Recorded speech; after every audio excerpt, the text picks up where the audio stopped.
Hello viewer, and thanks a lot for checking out my video about HTML5 and Canvas. I want to start by showing off this drawing application which I created in HTML5 and Canvas. It allows me to plot pixels on this grid, and this is basically just JavaScript and the Canvas tag. It allows me to toggle the grid, zoom out, and as you can see, this could be built into a much more substantial application. And just to achieve what I've got here, it's not much code at all. It's just 292 lines for the HTML and for the JavaScript. So once I created this, I wanted to try and give it a go, creating some sort of game. So using basically the exact same code with a bit more added on top, I came up with this top-down view game where you are this blue dot and you can click a location on the grid and the blue dot will walk there. You can also use WASD in order to move that, and I introduced this tree, which is actually just a red block basically, but it shows that basically we're getting a block zone on the map, and if I try and plot to that location, the little blue thing will just stop because its pathfinding isn't brilliant. But a top-down game is pretty simple. I wasn't really that interested in making that, so I moved on to looking at some more sort of physics related code code and came up with just this neat example showing a couple of pixels flying around the canvas element. It looks quite fluid. I can even toggle the grid on this. We can see that it still uses it can still use a grid system. We've got a bit of random code here. You can see that that's not exactly following any sort of real pattern. It's just sort of like moving around randomly. But yeah, we've got this sort of real fluid looking animation. So this moved me on to trying to create like a little world emulator. So created this, and you basically play as this little red dot here. And we can see the little red dot can jump, and if we turn the gravity down, you can jump a bit higher. Keep turning the gravity down, he jumps really high. We can also speed up the game so everything happens a lot faster. We can slow it down so everything happens a lot slower. So from here I wanted to sort of add a few more things. One of the first things would be being able to basically introduce an object into this world and let it move around using the physics. Just get rid of that alert box, bit of debugging for you. The number shown here is a debug as well, but if I can just basically drop a load of rain and that hits the floor. The 0 is just telling me about the velocity of the raindrop on the x-axis. If I refresh that, I can create a player. Now, giving the player a sprite, right now it's Vegeta, but you can see if I go right and if I go left, he looks different. Once again, we can turn the gravity down.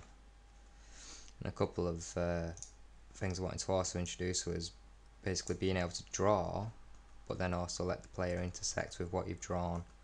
So you can see here, I'm being blocked by this platform that I've created, and I can block on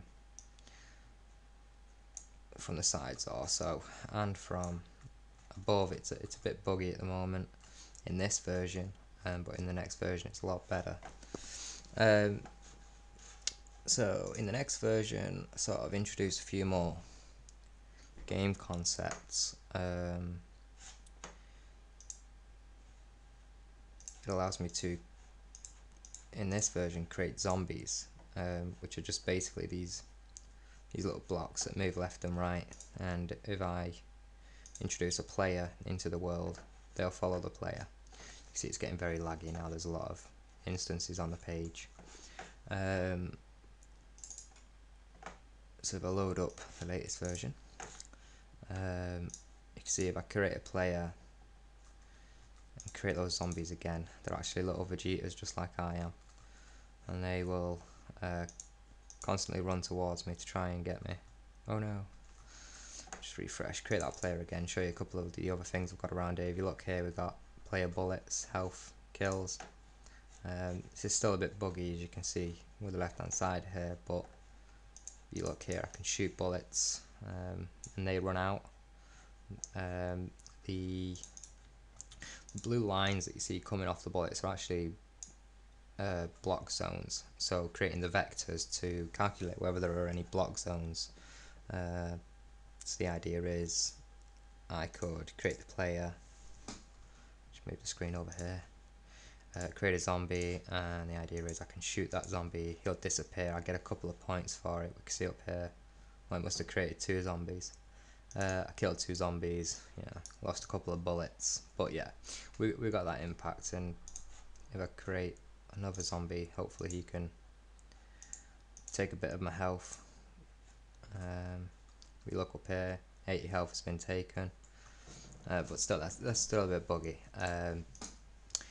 So you can see that I've got this little backflip on the player, and this is actually coded in, so I have to say when the player has jumped, after sort of 10 iterations of redrawing the canvas, change it to a backflip, which is a bit sort of laborious every time I want to change what the player does. I'm going to have to introduce more code, so it gave me the idea to come up with a Sprite animator. And the way this works is I can load in separate parts of a sprite and load them into this stage here, and basically throw as many of those sprites in there as I want, skip back through the frames, toggle an onion skin to see where the previous object was. Let me just quickly show you how I get to the point where I've got these legs on the left hand side. I created this sprite cutter application, so if I just get the legs file, load that in, you can see this is the actual sprite file. These are a couple of the sprites I've got. What I would do from here is just highlight an area, click to save it, give it a name, and there we go. It's showing me that it's recognised I've got that. I click this export button and it creates a JSON query, sorry, a JSON string, which I can then load into the animator. As you can see on the animator, I've already loaded in a load of sprites. So we can see I've got a body sprite, just throw him there, and I've got a head sprite with a couple of different animations involved.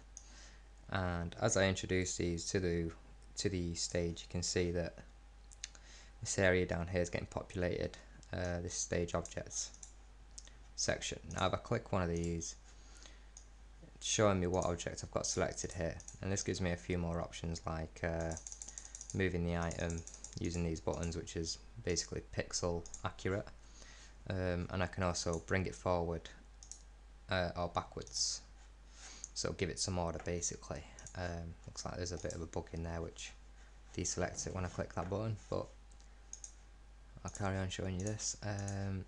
And we can load in the player's hair, and we can just get that in place here. Now the great feature about this is the copy on stage objects, paste onto the next frame, can paste it again, get rid of his head, put in sort of a mid blink.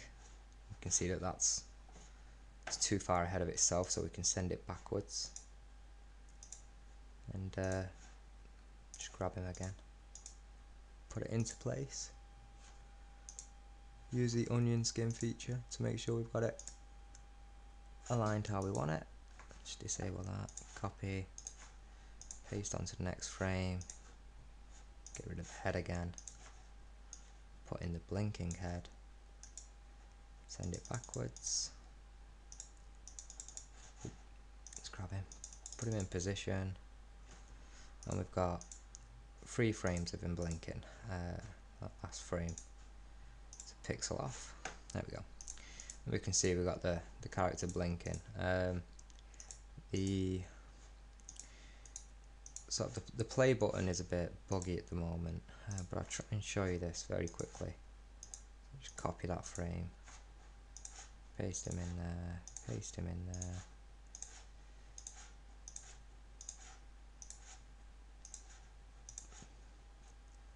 Go back to frame 1, frame 0, click play, and that'll run through, and we can see we've got a character blinking now.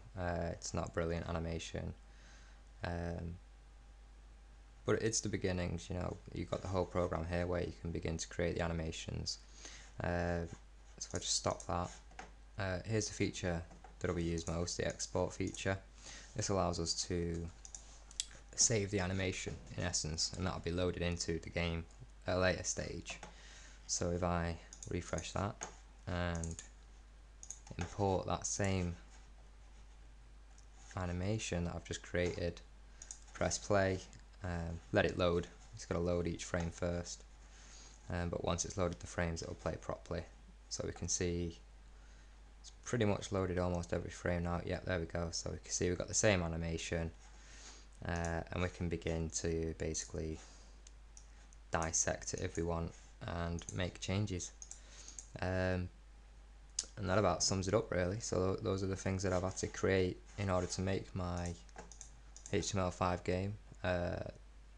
Hopefully soon I'll be able to show you guys something a bit more substantial. I will show you, basically I've got a mock-up right now. I want the game to look a bit like this, similar to this, which is, I think it's oblique perspective, 1:1 ratio. The character will be able to move around in this sort of environment, and the idea is things like his head and his body will be interchangeable, and I'm going to try and stick a server backend on it so that multiple people can play the game at once. I'm going to provide more information about that on probably one of my next coming videos, but for now I hope you've enjoyed having a look at what I've been working on, and I'm going to leave it at that. So thanks a lot for viewing.